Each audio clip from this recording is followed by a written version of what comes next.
Cheer who gave her the rifle. She's not even on the operations roster. The colonel's voice roared across the ridge, but it was already too late. One shot had echoed. 6 soldiers were alive. The threat was eliminated, and the quiet woman who fired it just lowered her weapon and whispered, "It was the right angle." The colonel froze who authorized her. Her name was Elise Ward, 40 years old, sharp but quiet, with short ash-blonde hair, wire-frame glasses, and a lean build. She was stationed at Forward Operating Base Echo as a communications technician, no formal file in the operations team, no badge showing rank. She ran diagnostics on radio equipment, fixed transmission towers, carried supply crates. Soldiers treated her with respect, but considered her forgettable support staff, essential but invisible. Most just called her Tech Lady. Some assumed she was part of logistics or civilian contracting. Elise rarely spoke unless asked direct questions. She spent evenings maintaining equipment in complete silence, working with the focused precision of someone who understood that lives depended on reliable communications. One young recruit joked to his squad, "She probably doesn't know which end of a rifle the bullets come out of his." Buddies laughed, but none of them noticed that Elise always marked wind patterns on terrain maps. Despite nobody asking her to, she had no barracks. Roommate made no calls home, kept no personal photos on her desk when asked about her background. She'd say simply, "I fix things that break." Once a radio officer asked if she'd ever been under fire. Elise paused in her work, smiled faintly, and replied once or twice. What the soldiers didn't know was that Elise had specifically requested assignment to this base after seeing a particular location name in field reports. Echo 9 Ridge. That ridge held memories. Bad ones she'd been there before under different circumstances, with a different identity. When Echo 9 was mentioned in briefings, her jaw would tighten almost imperceptibly. But she never said anything, never volunteered information about her familiarity with the terrain to everyone around her. She was just the quiet tech who kept their radios working and stayed out of the way during tactical planning. They had no idea that she listened to every briefing, memorized every patrol route, and studied every threat assessment with the attention of someone who'd once been responsible for keeping soldiers alive in much more dangerous circumstances. And they definitely didn't know that she'd been tracking sniper activity in the region for weeks, noting patterns that the intelligence reports were missing, because sometimes the most important observations come from people nobody expects to be paying attention. Comment, quiet observers. If you know that the most dangerous person in the room is often the one nobody notices. A squad of 6 soldiers was assigned to install communication uplinks on Ridge Echo 9, a strategic high point perfect for drone relay operations. Standard protocol routine mission. Intelligence reported no active threats in the area, just escort duty and technical setup. Elise volunteered to accompany the mission, claiming she needed to test transmission strength on location and verify equipment compatibility. The squad leader approved without much thought. Having the tech specialist along made sense for a communications installation halfway through the setup process. Just as the final uplink was being mounted, the first shot cracked across the valley. Sharp, precise, professional. A sniper well-positioned, well-trained. The squad's point man dropped immediately, hit center mass. Another soldier screamed as a bullet tore through his shoulder. The squad leader called frantically for immediate extraction, but air support was 20 minutes out. No cover available for that long. The terrain offered minimal protection, just scattered rocks and supply equipment.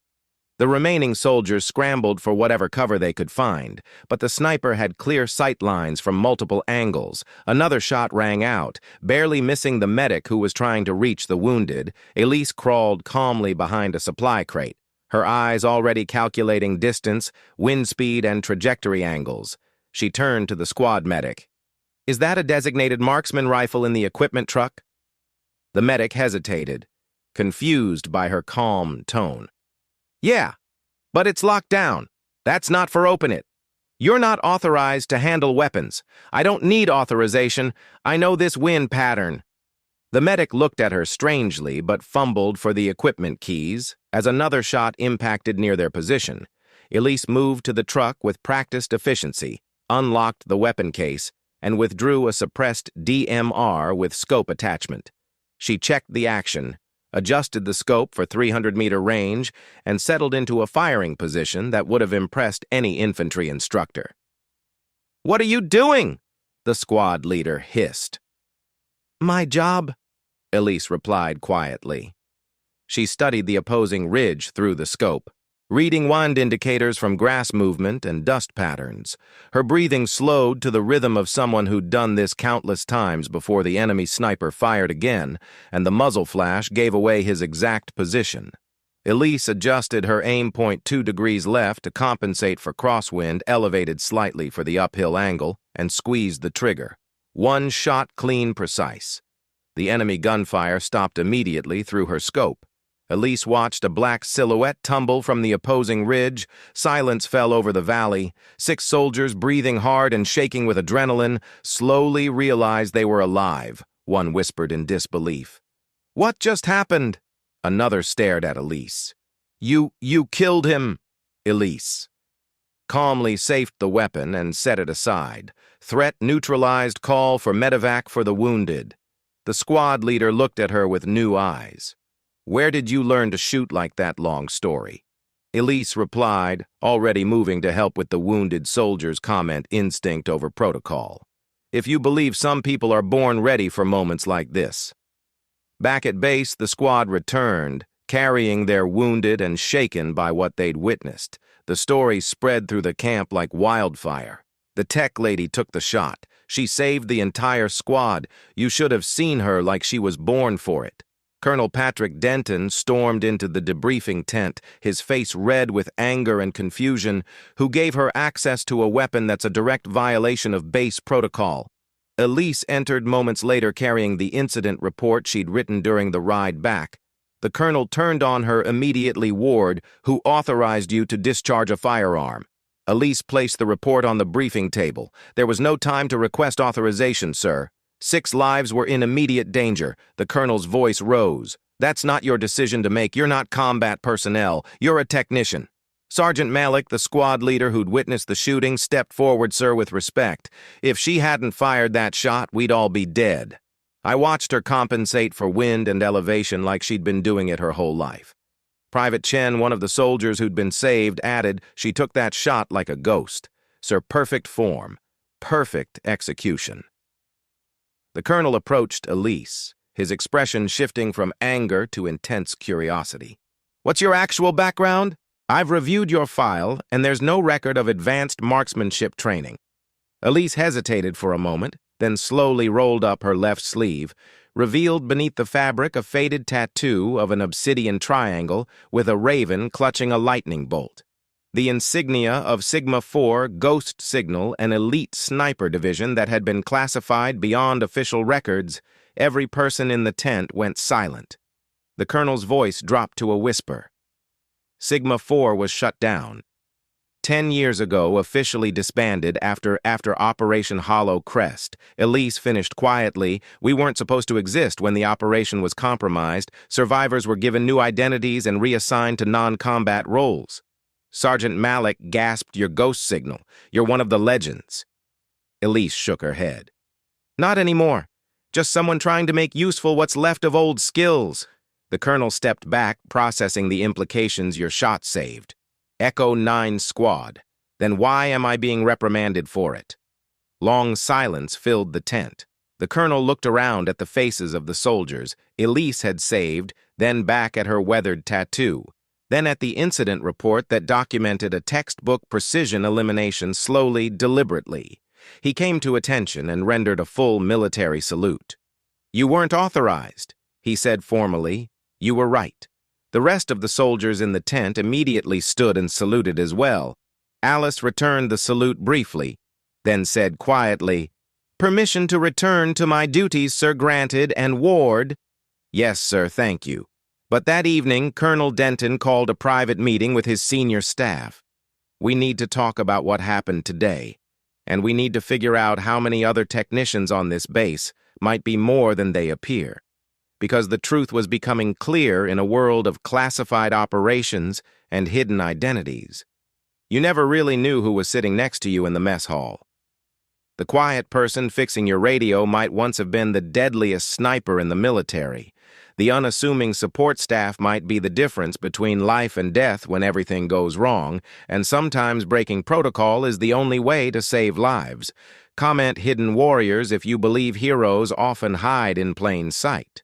3 days later, Elise submitted a request for reassignment to another base. Her Reason communication relay installation completed successfully. The Save Squad members tried to convince her to stay. "You belong out here with us, not behind a desk fixing radios." She smiled at their earnestness, but remained firm in her decision. One shot was all I had to give. It's time to move on. That night, she packed her few belongings into a single duffel bag. She left a handwritten note on her workbench. "The equipment is calibrated correctly. The next technician will find everything in working order. Take care of each other." Colonel Denton found her at the transport vehicle the next morning. Ward. "I've been thinking we could use someone with your background on our tactical team. With respect, sir, I'm more useful when people don't know what I'm capable of, when they just see a technician. They talk freely around me. I learn things that briefed officers never hear." The colonel nodded slowly. "You're saying you prefer to work undercover?" "I'm saying that sometimes the most important protection comes from people nobody suspects are providing it." She climbed into the supply truck that would take her to her next assignment. As the vehicle pulled away, Sergeant Malik called out, "Hey, we never got your real name." Elise looked back through the rear window and just smiled. 2 weeks later, Colonel Denton received an unmarked envelope containing detailed intelligence about sniper activity in 3 nearby sectors. The analysis was unsigned, but the tactical insights were remarkably sophisticated.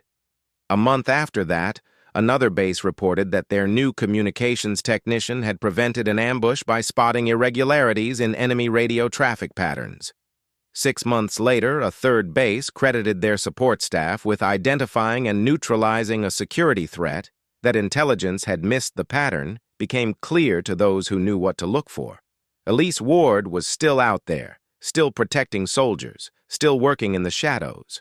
A small memorial plaque appeared in the Echo 9 tactical room. 6 souls returned. 1 ghost remained below it.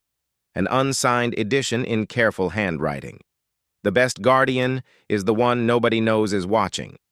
Comment guardian angels. If you believe the most important, protection comes from people we never see coming. Sometimes it's not about orders, ranks, or official authorization. Sometimes it's about instinct, about one shot, one decision that saves everything. Elise Ward didn't wait for permission. She saw 6 young lives in danger and remembered who she used to be. A ghost, a sniper, a protector. Not all heroes wear stripes or carry official titles. Some wear silence and fix radios between saving lives in a world obsessed with protocol and paperwork. Maybe it's time we started recognizing instinct again. The most dangerous assumption is that the quiet person in the corner doesn't have the skills to handle a crisis. The most valuable protection often comes from people who've learned that being right is more important than being recognized. Look around your workplace, your community, your world. The person everyone overlooks might be the one with the training to save everyone. Honor the quiet professionals, respect the people doing unglamorous work, and remember that expertise doesn't always announce itself. Sometimes it just shows up when you need it most. Comment. She spoke through action. If you believe the right shot at the right time is worth more than all the authorization in the world,